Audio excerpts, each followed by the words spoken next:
1996. La France entière est bloquée pendant plusieurs semaines. Les routiers font grève. Novembre 2002, les barrages n'ont pas tenu plus d'une journée. Certains syndicats parlent de méthode répressive du gouvernement, une méthode qui aurait étouffé la grève. Ce n'est pas un conflit qui est traité par la méthode forte. C'est une revendication salariale qui a fait l'objet de dizaines d'heures de négociations et de concertations.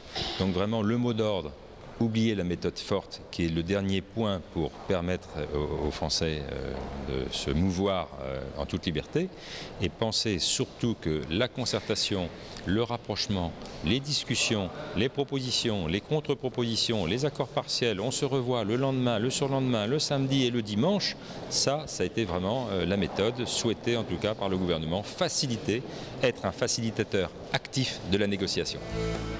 Pourtant, certains militants dénoncent une présence massive des forces de l'ordre sur les barrages. Ils parlent carrément de harcèlement policier, menace du retrait de permis de conduire, mise en garde à vue de grévistes. Gilles de Robien, au contraire, estime que le gouvernement a simplement fait respecter la loi. Lorsqu'on est chauffeur routier, on n'a pas le droit de prendre un 35 tonnes ou un 38 tonnes et le mettre en travers de la route. Le même droit pour tout le monde.